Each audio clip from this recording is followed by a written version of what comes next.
ఓకేనా. నమస్తే. సంక్రాంతికి వస్తున్న ట్రైలర్‌లు, టీజర్‌లు సోషల్ మీడియాలో హల్చల్ చేస్తున్నాయి. ఎలా నిజంగా అనిపిస్తుందన్న? అనిల్ రావిపూడి డైరెక్టర్ అంటే అలా ఉండాలండి. అది కాకుండా ఒక పెద్ద హీరో 4 స్తంభాల్లో ఒక హీరో అయిన వెంకటేష్ గారిని తీసుకొని ఈటీవీ, మా టీవీ, జెమినీ టీవీ అన్ని టీవీలు తిరుగుతున్నారు. అది కాకుండా ఆయన గూడా ఎప్పుడు లేని ఒక ఎంకరేజ్ కనపడుతుంది. అది కాకుండా ఆయనలో చాలా జోష్ కనపడుతుంది వెంకటేష్ గారు. ఎందుకంటే పెద్ద హీరో అంటే ఖాళీ ప్రీ రిలీజ్‌కి కూడా టైంకి వస్తారు. అది కూడా 4 మాటలు మాట్లాడి ఎళ్ళిపోతారు.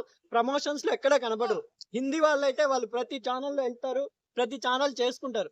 అలా కాకుండా వెంకటేష్ గారు నిజామాబాద్ ఎళ్లారు, కాకినాడ ఎళ్లారు. ఇప్పుడు మళ్ళీ ఈవెంట్ ఎక్కడో గోదావరి జిల్లాలో ఉందంట. అక్కడ ఎళ్తున్నారు. ఈరోజు మ్యూజిక్ ఈవెంట్ జరుగుతుంది హైదరాబాద్‌లో. ఇన్ని చోట్ల ఆయన ప్రమోషన్‌కి స్పెండ్ చేశారంటే నిజంగా హ్యాట్స్ ఆఫ్ ఆ హీరో చెప్పుకోవాలి.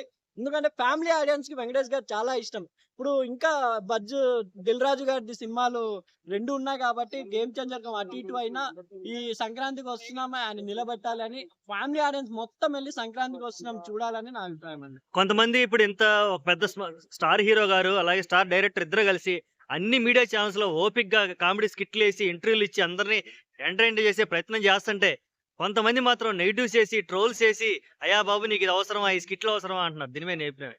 అని స్కిట్ కాదు. ఒక పెద్ద హీరో అక్కడున్న ఆర్టిస్ట్‌లతో కలిసి చేస్తే వాళ్ళకి ఎంకరేజ్‌మెంట్ ఉంటది తప్ప, పెద్ద హీరో అని చెప్పి అక్కడ మూల కూర్చుంటే వాళ్ళు "అరే! ఏందబ్బా మేము ఇంత రెడీ అయ్యి సెటప్ చేసుకుంటే ఆయన అటు కూర్చుంటే ఫీల్ అయితారని" వెంకటేష్ గారు నిన్న 'శ్రీముఖి' షోలో ఇప్పుడు హ్మ్. 14కి వస్తుంది. 'శ్రీముఖి' షోలో శ్రీముఖిని ఆడారు.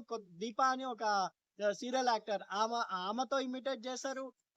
'ప్రదీప్‌తో' ఆడుకున్నారు. 'అవినాష్‌తో' కూడా అంత కామెడీగా చేస్తున్నారు. అంటే ఒక పెద్ద హీరో ఆయన దిగజారుడు గాదు. ఆయన ఉన్నంతలోనే క్లాస్‌గానే చేశారు. ఎందుకంటే ఆడియన్స్‌కి కావాల్సింది గూడా అదే గదా! ఆయన కామెడీ టైమింగ్ బావుంటుంది వెంకటేష్ గారిది.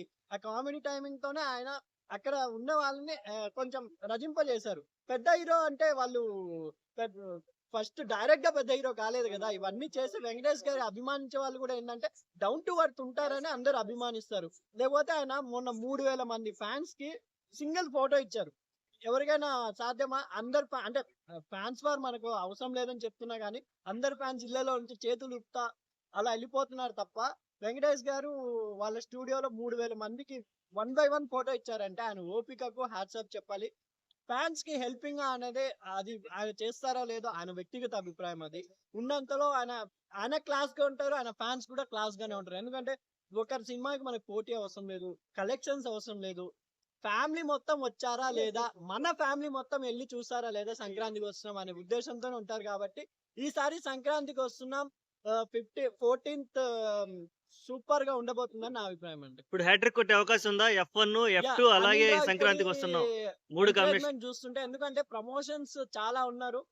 సినిమా కంపల్సరీ హిట్ అవుతుందని స్టోరీ పక్కన పెట్టేస్తే నాన్ స్టాప్ ఎంటర్‌టైన్‌మెంట్ ఉంది. ఈ మధ్య కాలంలో ఎంటర్‌టైన్‌మెంట్ మిస్ అయ్యి జనాలు చాలా ఎందుకంటే ప్రతిది చూసుకుంటే violence.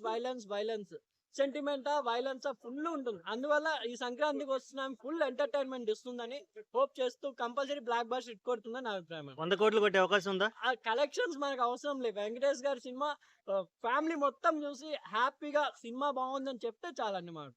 Okay. Okay. Thank you. Thank you.